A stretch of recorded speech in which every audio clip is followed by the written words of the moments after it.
Et cette guerre va mettre un terme. Peut-être que dans 50 ans, Israël va peut-être se reconstituer. Mais après cette guerre, Israël ne pourra plus jamais lancer une offensive contre l'Iran. Pas avant 50 ans. Et c'est ça que l'Iran est en train de s'atteler. Je vous ai dit que l'Iran a juré, cette guerre est la dernière, où l'Iran disparaît de la carte, où Israël va regretter. Même maintenant, là où ça devient inquiétant, affaibli, est-ce qu'ils vont sortir l'arme nucléaire contre l'Iran? Est-ce qu'ils vont sortir l'arme nucléaire? Merci à toi, Morgan. Est-ce qu'ils vont sortir l'arme nucléaire contre l'Iran? Vous avez vu, il y a des gens qui disent, ah, il y a l'avion de commandement pour les missiles nucléaires, Trump a fait décoller, jusqu'à sa petite vie de merde pathétique, Trump ne peut jamais imaginer. Trump va jamais. Tu dis que c'est pas une guerre. Là, je voudrais demander, merci à toi, Filion. Je veux que les gens réfléchissent bien. On dit que c'est pas une guerre. C'est ce que les Américains disent. Mais comment les Américains vont lancer une attaque nucléaire alors que ce n'est pas une guerre? N'allez pas écouter n'importe quoi. N'allez pas vous abreuver avec n'importe quelle information. Posez-vous toujours les bonnes questions. C'est pas une guerre. Trump ne peut pas appuyer sur le bouton atomique tant que le Congrès n'a pas donné son accord. Et le Congrès ne donnera pas son accord. Donc à ce niveau-là, moi je n'ai aucun problème. Si vraiment les institutions marchent aux États-Unis. Parce que si Trump le fait, c'est la fin même des Américains dans le monde. Alors, ici, on dit le ministre de la Défense, le ministre de l'Intérieur et le premier ministre israélien, ils sont tous les trois morts. Ils sont morts. D'accord? Je vais vous laisser écouter un peu, mais faut pas que, quand c'est trop doux, souvent, là, on oublie. Permettez-moi de vous montrer. Parce que le plan, je voulais vous montrer la carte. Bon, on va écouter ça et puis je vais vous montrer la carte. La carte, quand j'ai vu la carte aujourd'hui, j'étais dépassé. La carte du Moyen-Orient. Il y a combien de pays entre l'Iran et Israël? Il y a même une mer entre les deux. Alors, d'où vient que l'Iran est une menace pour Israël? C'est la question, je dis, mais attendez, entre la Côte d'Ivoire et le Nigeria, il y a combien de pays? Il y a combien de pays entre la Côte d'Ivoire et le Nigeria? S'il y a un problème entre la Côte d'Ivoire et le Mali, on peut comprendre, on est voisins. Entre la Côte d'Ivoire et le Burkina, on est voisins. Mais entre la Côte d'Ivoire et le Bénin, le Nigeria, le petit président provocateur là, Paul Kagame, Rwanda, Burundi, Éthiopie, Égypte. L'Égypte va se lever pour attaquer la Côte d'Ivoire. Mais écoutez, il y a combien de pays entre nous et l'Égypte? Mais c'est la question que je pose. Vous n'êtes pas géographiquement liés. Mais où est le problème? C'est là que vous vous rendez compte que la mauvaise interprétation de ce que Dieu a révélé comme sa parole, et c'est ça que les gens sont en train d'utiliser. Et c'est pourquoi j'ai dit, vous ne pouvez pas utiliser la parole de Dieu dans le mensonge et prétendre gagner cette guerre. C'est pas possible. Dieu ne fera jamais ça. Utiliser sa parole et puis manipuler et puis gagner une guerre. I don't believe. Alors, non, si c'est ça, là, nous tous on va se poser la question sur l'affaire de Dieu, sur l'affaire de vérité. Parce que Dieu, il dit, je ne suis pas un Dieu du désordre, je suis le Dieu de la vérité. Alors, si le Dieu de la vérité, ce que nous croyons et ce que nous assumons, on ne peut pas accepter ce que dit Israël. Parce qu'on va écouter ça, et puis je vais vous montrer la carte Israël et puis Iran. Parce que il faut que vous puissiez voir cette carte et puis vous poser la question, mais attendez, il y a combien de pays entre eux? Où est le problème? Pourquoi Israël pense que Iran est une menace? Mais il se réfère toujours sur ce passage biblique. À l'époque, ce n'était pas la Bible, mais puisque la Bible, c'est une composition de deux entités. Jean-Baptiste, à son arrivée, il a brisé, si vous voulez, attendez.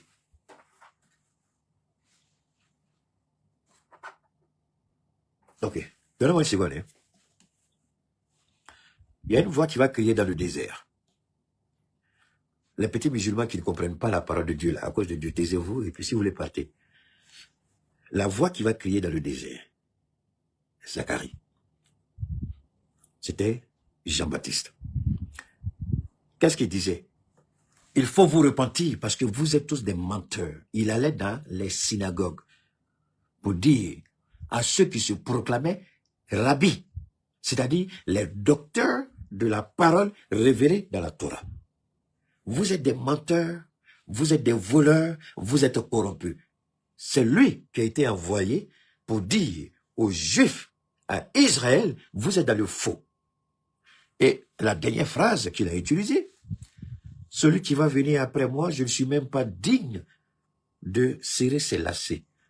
Il parlait du Christ. Donc Jean-Baptiste est le pont entre la Torah et le Christ qui est le commencement de la bonne nouvelle avec la Bible. Mais ceux-là, ils s'inspirent de quoi? Ils s'inspirent de la Torah, mais les circonstances historiques de la Torah, non. Quand Dieu a parlé d'Amalek, le peuple, c'est parce qu'ils avaient fait quelque chose pour offenser Dieu. Mais aujourd'hui, est-ce que l'Iran a fait quelque chose pour offenser Dieu? Quand vous regardez même les Libanais, l'origine des Libanais, nous on connaît. Les Libanais, l'origine, on connaît. La pratique des Libanais, on connaît. Il y a une petite malédiction sur les Libanais, c'est vrai. Ça c'est vrai. Mais c'est lié à un événement que je ne vais pas évoquer ici. Je connais les Libanais, je connais leurs problèmes. Je répète, je connais leurs problèmes. Maintenant, quand Israël saute la Syrie, l'Irak, la Jordanie, Oman, et puis va attaquer l'Iran, soyons sérieux. Soyons sérieux. Soyons sérieux un peu. On va écouter ça le temps que je cherche la carte pour vous.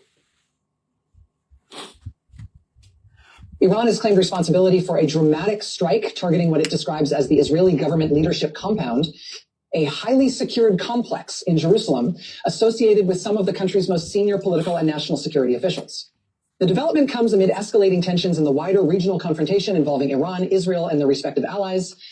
According to Iranian claims circulating through regional media channels, the strike was in... On va pas les trop. Elle dit que les gardiens de la révolution ont affirmé ce que nous avons tous vu d'ailleurs, qu'ils ont frappé des sites stratégiques à Tel Aviv. Des sites gouvernementaux, notamment, je vous l'ai dit hier et la dernière fois, le bureau du Premier ministre Benjamin Netanyahu. Parce que là où beaucoup de gens ne se posent pas les questions, demandez-vous, on n'a jamais dit que la présidence israélienne a été frappée. Jamais. Parce qu'on sait que le président israélien n'a aucun pouvoir, c'est un pouvoir honorifique. Le président israélien n'a aucun pouvoir. Le véritable pouvoir se trouve entre les mains du Premier ministre. Beaucoup peuvent penser qu'en Israël, il n'y a pas de président, il y a un président. Le président israélien est bel et bien là. Mais il n'a pas été menacé. Sa résidence n'a pas été frappée. Son bureau n'a pas été frappé. Mais c'est la résidence de Benjamin Netanyahu et le bureau de Benjamin Netanyahu, plus le bureau du Mossad, plus comment on appelle ça, le site des forces armées israéliennes, c'est-à-dire là où se trouve leur truc. Donc, le ministère de la Défense et le ministère de la Sécurité, tous ces bâtiments ont été bel et bien frappés. Je dis bien frappés et copieusement frappés. Maintenant, la question que chacun devrait se poser, pourquoi le gouvernement, le président israélien n'a jamais été inquiété? Vous n'avez jamais entendu depuis le début de ce conflit que le président israélien, son domicile ou son bureau a été frappé, mais pourtant il est bel et bien là. Mais pourquoi c'est Benjamin, le ministre de la Défense et le ministre de l'Intérieur, la ministre de la Sécurité? Parce que ce sont les plus grands racistes, ceux qui veulent voir l'Iran disparaître de la surface de la terre. Le ministre de la Défense est plus criminel que vous ne pouvez l'imaginer. Lui, il n'accorde aucune vie à un être humain en dehors d'Israël. Mais pour que Benjamin réussisse son coup, il a fallu qu'il s'associe, puisqu'il n'avait pas la majorité pour former un gouvernement. Il s'est associé avec eux, et les postes qu'ils ont demandé, sécurité, défense, il leur a donné. Pour qu'ils puissent avoir une coalition et former un gouvernement. Parce que s'il n'y avait pas la coalition, il fallait retourner aux urnes. Et s'il retournait aux urnes, il perdait. Donc, il s'est associé avec eux. Leur doctrine, c'est détruire l'Iran de la face de la terre parce que l'Iran est Amalek. Voilà la mauvaise interprétation. Voilà le crime maléfique de ces gens-là. Je peux peut-être commettre un crime aujourd'hui. Et s'ils connaissent vraiment la parole de Dieu, Dieu dit, le Fils ne sera plus condamné pour les actes du Père. Pourquoi ils veulent détruire l'Iran? Donc cette parole de Dieu ne s'applique pas à Israël. Vous voyez un peu comment les gens, vous voyez un peu le déclin. Je répète, Dieu dit. Et pour que cela soit dit et confirmé par le prophète Mohammed sallallahu alayhi wa sallam, le Christ l'a dit d'abord. Le Christ l'a dit. Le Christ a dit, il a été clair. Aucun enfant désormais ne payera le prix pour les crimes de son père. Aucun, ça n'arrivera pas. Parce qu'avant c'était ça. Avant c'était ça. Mais le Christ est la rupture entre l'Ancien Testament et ce qu'ils vivent aujourd'hui. Mais ils n'ont jamais accepté ça. Jamais. Qui a crucifié le Christ? C'est pas les musulmans, hein. C'est pas Amalek. C'est pas l'Iran qui a crucifié le Christ. Mais c'est eux. C'est eux. Mais alors, posez-vous la question. D'où vient que ceux-là, aujourd'hui, proclament qu'ils sont dans la révélation? Parce que même les Américains qui se proclament chrétiens, la lecture qu'ils ont du christianisme n'est pas la même lecture que les Américains ont du christianisme. Ils ne se reconnaissent pas dans le christianisme. Ils se reconnaissent comme étant des juifs avec la Torah. Le christianisme, c'est pas dans leur langage. Alors moi, je suis étonné que les Américains, au plus haut niveau même du sommet de l'État, s'engagent dans une aberration aussi scandaleuse. Je répète, je le répète, le fils ne payera plus les crimes de son père. Ce n'est pas moi, c'est écrit. Allez-y, pas depuis l'Élysée. Mais pourquoi ils attaquent l'Iran? Mais eux-mêmes là, c'est eux qui ont crucifié le Christ. C'est eux qui l'ont trahi.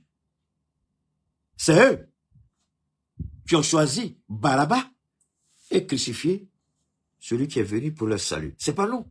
C'est pas l'Iran. C'est pas l'islam. Pourquoi les gens sont malhonnêtes à ce point? Et là, l'Iran a frappé. Et quand l'Iran a frappé, ça fait mal. Parce qu'ils ont dit, le site, c'est la superficie, je ne sais pas, c'est combien de mètres carrés. Ça ne vaut pas kilomètres, mais à l'intérieur même de Tel Aviv, c'est comme un peu chez nous partout. Hein. En Côte d'Ivoire, quand vous allez au plateau, il y a le site ministériel que vous fouillez avec Créa à l'époque. Bon, après, vous avez vu les ministères se sont un peu éparpillés avec les tours. Tour A, tour B, je crois tour C, quelque chose comme ça. Vous avez vu les grands tours, les tours ministériels au plateau, non loin de la cathédrale. Mais avant, vers la primature là, il y avait un grand, c'est là-bas que se trouve maintenant le ministère des Affaires étrangères. Donc le ministère des Affaires étrangères a pris pratiquement tout le bâtiment depuis le temps de Oufoué a commencé, mais Bédié c'est plus implanté, Babou, tout ça, je crois qu'avec Ouattara c'est la même chose. Donc quand il y a dans tous les pays, c'est même chez nous ici, hein, il y a la cité ministérielle qui est là au Mali. Donc eux, contrairement à eux, ici, nous, on n'a pas de missiles installés autour de notre cité ministérielle parce qu'on ne fait pas parler avec quelqu'un. Donc, qui va venir attaquer notre cité? Mais en Israël, tous les sites ministériels sont des bunkers. La construction, c'est pas la même brique que vous connaissez. Tout est fait en béton. Là, vous regardez la face visible, ça c'est le iceberg. Mais en bas, c'est là se trouve, c'est ça, Petnet Pape. Ceux qui sont identifiés tout de suite descendent dans le sous-sol, dans le bunker. Il faut qu'on soit honnête.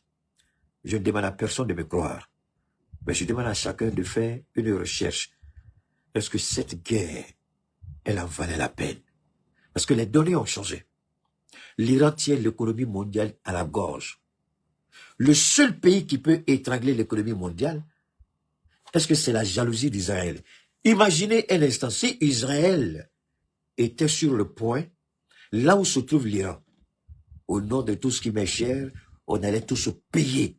Parce qu'à tout moment, Israël allait fermer le détroit. Alors, continuons d'écouter ça et je vous montre la carte. Intended as a message directed at Israel's political leadership after what Iranian officials describe as weeks of uncertainty surrounding the location and movements of Israeli Prime Minister Benjamin Netanyahu. Iranian statements suggested that intelligence assessments indicated senior leadership activity around the government compound, which they claim led to the decision to launch the strike.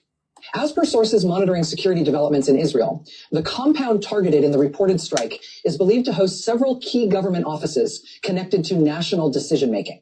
Facilities in and around this complex are associated with senior members of the Israeli cabinet and security leadership, including offices linked to the prime minister, the defense minister, and other high-ranking officials involved in military and strategic planning.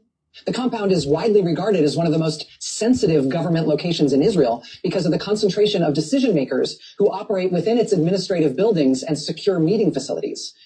Before we break down what is being reported about the strike, the weapons that Iranian claims say were used, and what this could mean for the ongoing confrontation between Iran and Israel, make sure you like the video and subscribe to the channel so you don't miss the latest updates on major geopolitical and military developments shaping the world. Okay. As per sources following developments in the region, the strike reportedly involved new hypersonic cluster missiles. Ok, on va revenir sur ça. J'espère que vous allez pouvoir suivre ça avec moi. Ok, ça c'est d'abord c'est le détroit d'Ormuz qui est là. D'accord? Permettez-moi de vous montrer ça de façon très intelligente. Voilà, ça c'est le détroit qui est là. D'accord? Regardez bien, ça c'est le détroit d'Ormuz qui est là. Là où c'est entouré, là, au niveau de Facebook, regardez bien. YouTube, vous voyez, c'est le détroit qui est là. Ok. Maintenant, c'est ici. Le petit rond bleu que vous voyez, c'est la souveraineté iranienne. C'est là qu'est établie la souveraineté iranienne. Alors, les gens disent, mais si on ferme là-bas, qu'est-ce que ça peut faire? Vous voyez ici, je vais vous montrer les pays et puis vous allez bien comprendre. Les pays qui ont besoin de ce passage-là. Donc, vous voyez encore, le même détroit est là. Permettez-moi une seconde, parce qu'il faut que chacun comprenne bien où on va. Alors, l'Arabie Saoudite a besoin de ça. Une seconde. L'Irak a besoin de ça. L'Arabie Saoudite a besoin de passer par là. L'Irak a besoin de passer par là. La Syrie a besoin de passer par là. Les Émirats Arabes Unis ont besoin de passer par là. Oman a besoin de passer par là. Avec les autres pays, je ne vais pas, où sont les autres pays? Alors, pourquoi? Parce que ces pays-là, quand vous regardez en haut, je vous en prie, en haut, ces pays-là, il y a la mer qui rentre. Mais Dieu est tellement bon, Dieu est tellement fort. Regardez. Dieu est fort. On dirait que Dieu a fait exprès quoi. Non, mais comment j'ai regardé ça, je me suis dit, mais attends. Vous voyez, ici, là, tous les bateaux doivent passer ici. Le petit point qui est là. Tout le monde doit passer par là. Vous voyez, là, le petit point qui est là, là. Voilà, tout le monde doit passer par là. C'est-à-dire, l'Iran même pourrait mettre même un droit de péage. Ouais, chez nous, ici, il y a les péages, non? Hein? À nos véhicules, là, quand on arrive, on dit péage, tu payes. L'Iran même aurait pu mettre un droit de péage ici. Alors, tous les bateaux que tu viens de l'Irak, que tu viens de Dubaï, que tu viens de, qu'on appelle ça, de l'Irak, Syrie, Oman, Jordanie, tous ces pays, Koweït, Bahreïn, et tous passent par là. Et tous. Mais curieusement, ce sont les pays qui sont les gros fournisseurs du monde. Donc, l'économie mondiale tient par ce petit bout d'espace maritime iranien. Je crois que c'est 37 km carrés, quelque chose comme ça. Donc, le monde ne dépend que de 37 km carrés. Là où se trouve la souveraineté iranienne. Alors, vous attaquez un pays qui peut étrangler l'économie mondiale. Vous attaquez un pays qui peut mettre en péril l'économie mondiale. Et vous n'êtes pas en mesure de dire à Israël, mais attends Israël, toi tu es au bout là-bas. Il y a la mer entre vous. C'est-à-dire, il n'y a même pas de frontière terrestre. Il n'y a même pas de frontière maritime. L'Iran est loin dans son coin.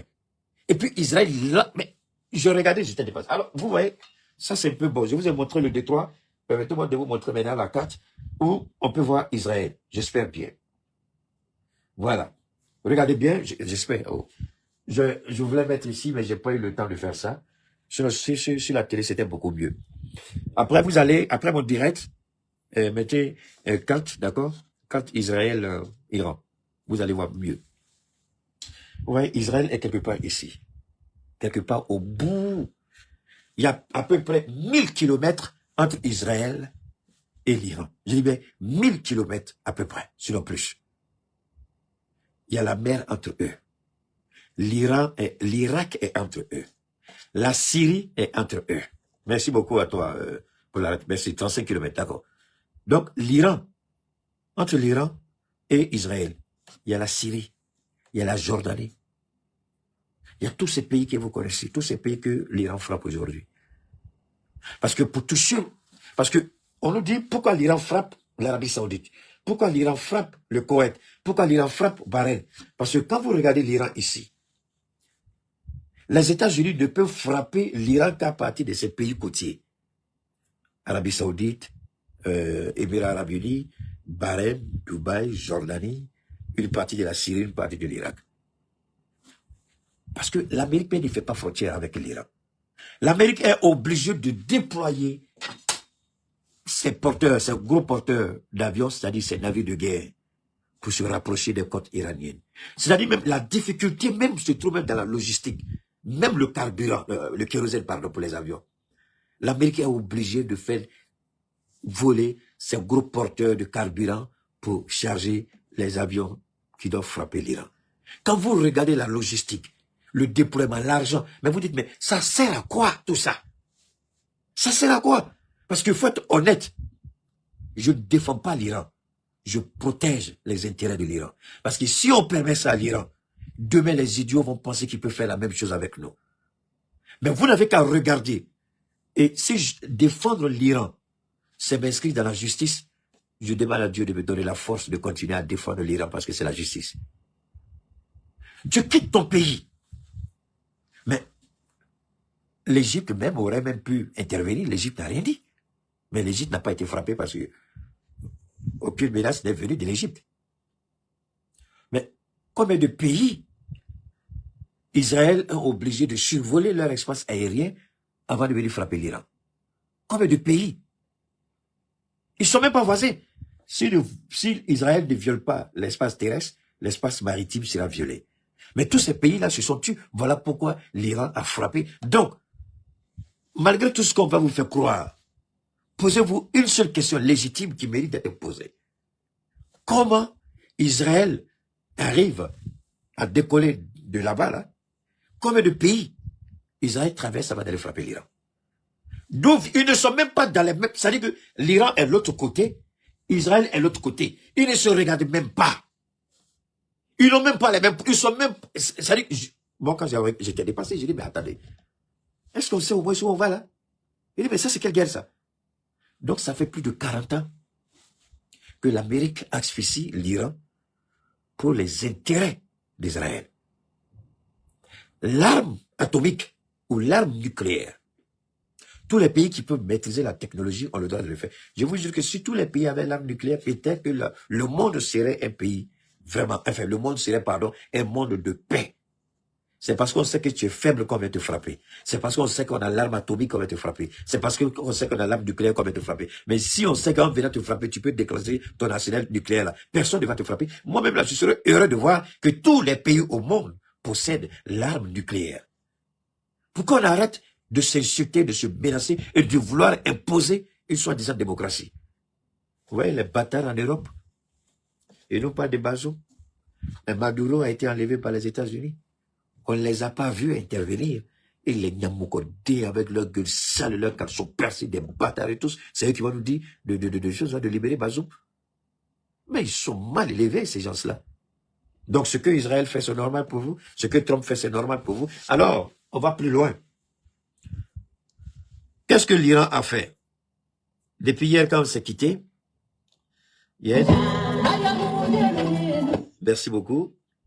L'Iran, qu'est-ce que l'Iran a fait quand on s'est quitté hier?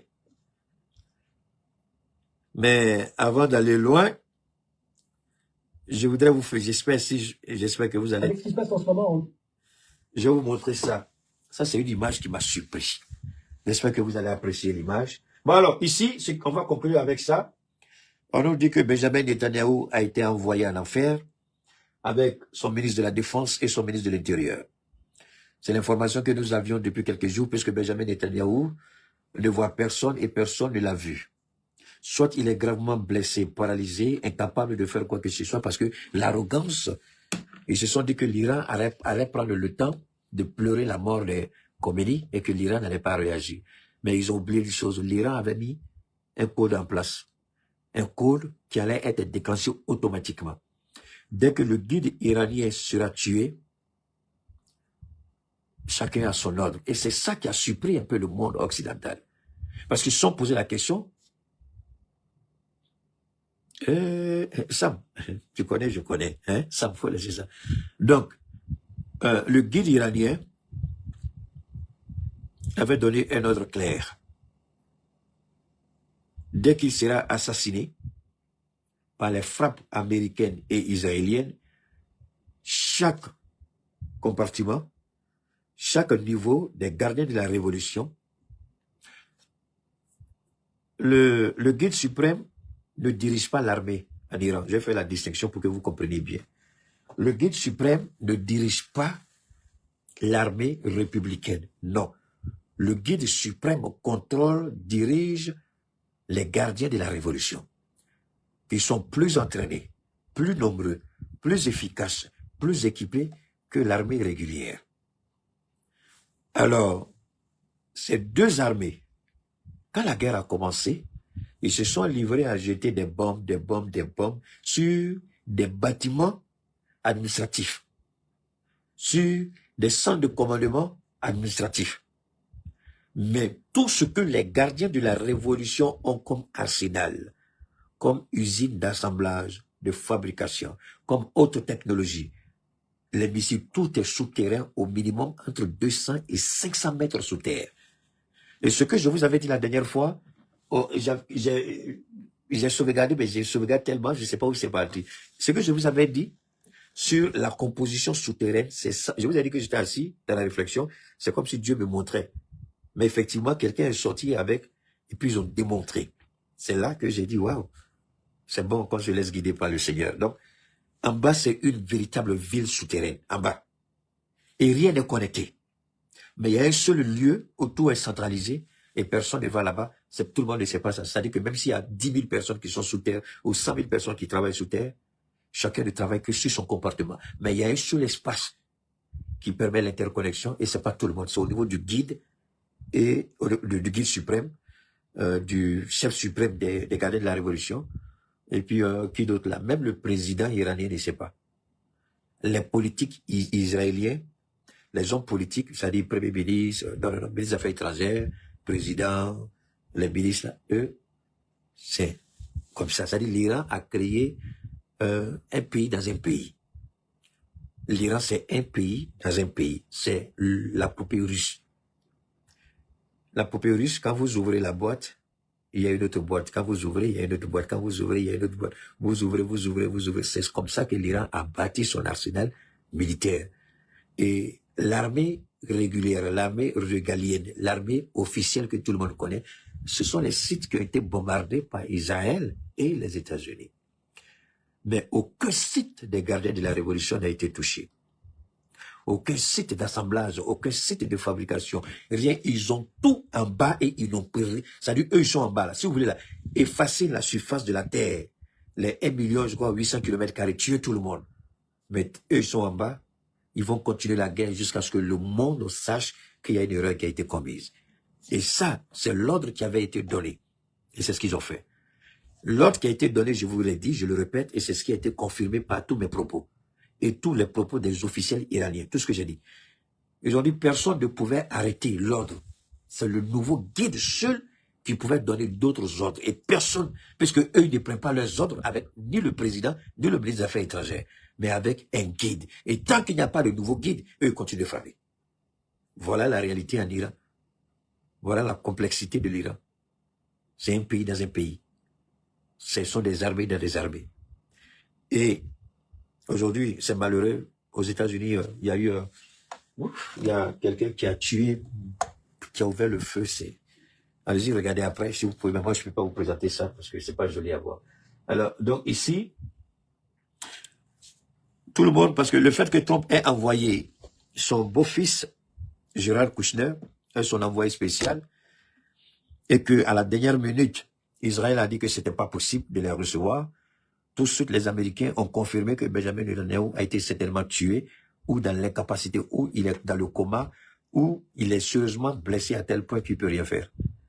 Tout ce que vous allez entendre, le Premier ministre a dit, hey, laissez tomber. Moi, j'aime être devant vous. Hein? Vous appréciez ma présence, j'apprécie votre présence. Benjamin Netanyahu est fou. Il veut toujours se montrer. Retourner dans la guerre des 12 jours. Tous les jours, pratiquement, ils sortaient pour aller regarder les sites où les missiles sont tombés. Ils se vantaient, on va frapper, on va faire... Mais depuis que les Iraniens disent on a frappé son bunker et puis sa maison, on l'a pas encore vu. Soit il est enterré sous le décombre, on peut pas avoir accès à lui, c'est compliqué. Il est en train de mourir par manque d'oxygène sous terre, on ne sait pas. Soit il a été effectivement liquidé. Mais le ministre de la Défense disait que lui, son convoi a été pulvérisé. En même temps que les frappes qui ont eu lieu sur le site nucléaire et sur la base des F-35. Il y a eu des frappes simultanées. Et je sais que lui, son convoi a été pulvérisé. On dit tout le monde est mort dans le convoi. Maintenant, les gens veulent savoir s'il était dedans. Maintenant, le ministre de l'Intérieur, que nous appelons le ministre de la Sécurité intérieure, je crois que lui aussi, son bureau a été pulvérisé. Voilà pourquoi. Les trois n'ont pas été frappés simultanément. Benjamin a été frappé. Ensuite, le ministre de la Défense a été frappé et le ministre de la Sécurité aussi a été frappé. Donc, ce sont les trois personnes les plus dangereuses d'Israël. Et nous prions qu'ils soient envoyés en enfer et non dans un repos éternel. Alors, c'est pourquoi il y a un autre élément que je voudrais porter à votre connaissance.